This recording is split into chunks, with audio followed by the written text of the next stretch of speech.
With the first wave of the Switch 2's selling out, Nintendo is having a bit of trouble stocking it back up again. In this video, I'll go over the second-hand market. Should you buy from it? Is it even working for people trying to sell? And what should you do if you want to buy official? First topic at hand, scalpers. The scalper situation actually was not too bad. When it came to scalpers with the Switch 2, there wasn't really too much of an issue.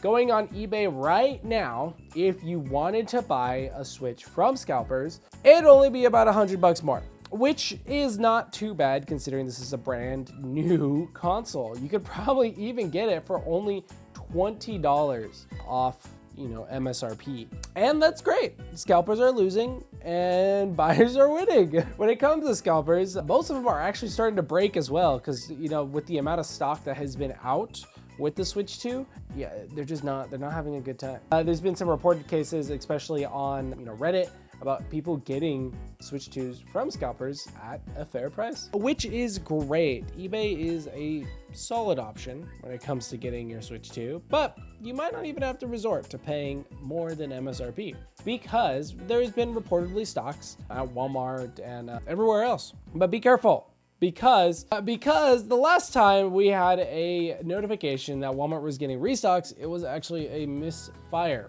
So this comes from Tech Times, but Walmart's restock, if you guys didn't know, was slated for the end of June. And if you took a closer look, all but the occasional listing appears to be from third-party sellers, not Walmart. Walmart's been going through this massive change where they're trying to become the new Amazon and hosting third-party platforms to sell on their website.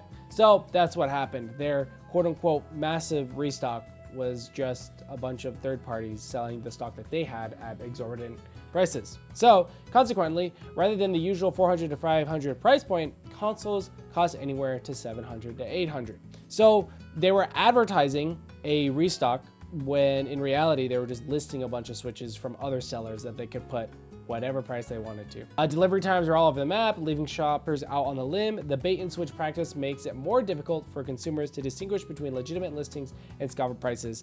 And this has been a common issue in general when it comes to Walmart. So I would say probably don't trust them. GameStop and Best Buy have also been doing restocks. My Best Buy specifically has been sending me emails like, oh, we have Switch 2s come during this time and you might be able to pick one up. These are all local only. So make sure that you're subscribed to the newsletters to GameStop and Best Buy to get notified when they have their shipments come in. There has been, for at least my Best Buy, a steady supply of shipment. And when talking to the employee, it was about like 20 to 30 per shipment, which is not too bad. To be honest, they do sell out, but they are there if you want to be there day and date. Target, we have no idea. Target's always been kind of stingy when it comes to stuff like that. And the last one, this website, Tech Times, says Costco doesn't have any, but I will show up some images. My Costco looks something like this. Sorry for the rotated image, just how this one is. But there's a whole kiosk. You could just pick up your cardboard and you got it. So I don't know, Costco might be another option if you're still looking to get a Switch 2. There has been rumors of a massive mid-summer restock, but Nintendo has yet to make any announcement for that timeline. If I were to go off of previous Nintendo console launches, mid-summer restock makes sense probably around August or September, just because they actually have to get the shipments out and make the consoles. And Nintendo did say in an official tweet that they have the capacity to make over 15 million consoles. So if that is true, we should be fine. If you gotta think about it, they would have to split that up between now and the holiday season. And I think around October is when they're going to be gearing up for, holiday stocking. So when it comes to like a mid-summer refresh, when it comes to the stock, it's not going to be as much as you might be hoping. So we talked about eBay. We talked about official retailers.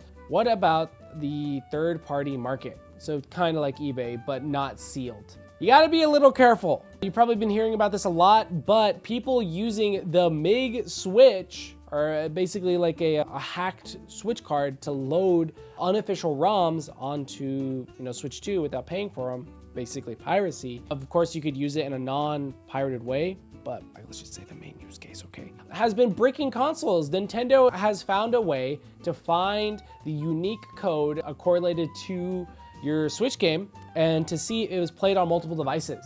If it has been, your Switch gets bricked. There is an error code, this one that I'm gonna show on screen, I'm not gonna name that off, that restricts your console from any online play, eShop navigation, NSO, account management, all of it gets locked out. So when buying a console secondhand, be sure that they can connect to the eShop and or online services. This is from TRG, Game Changing Stories. We had an official case where a guy bought a pre-owned Switch 2 off of Walmart and has said the code was scratched off in the box, which wasn't a good sign, and he got the error code. It says the use of online services on this console is currently restricted by Nintendo. He did say he did contact Nintendo regarding it, but they are not doing anything for him when it comes to that. When they did come to the scratch off code, after he looked into it, they did knock off $50 off the price, so he did get a deal on Walmart. But it's seeming like Walmart is not the best place to buy pre-owned Switches as well. We also got there's also been quite a few Facebook posts about the Facebook Marketplace when buying Switch 2s, basically warning about the same thing. So in short, I would say avoid buying used at the moment. Unless you could test it out yourself by connecting to Wi-Fi and at least going into the eShop. That's probably the easiest way to verify without having to log into an account and everything like that. Because if you could go into the eShop without getting the error code, it's just fine. But if you click into the eShop and then you get this error that I have on screen right now, yeah, it's a no-go Switch. It's a no-go for that Switch. But honestly, I think Nintendo is doing a great job when it comes to stocking up the Switch. I was a little surprised during the launch on how many Switches there were and how much I'm finding out in the wild. I'm a little surprised my Costco still has some. But yeah, let me know in the comment section down below if you're still planning on getting a Switch 2 and how you might be getting it. If you haven't already, be sure to subscribe. I've been doing daily videos for a while now. So yeah, thank you so much. I will see you tomorrow. Goodbye.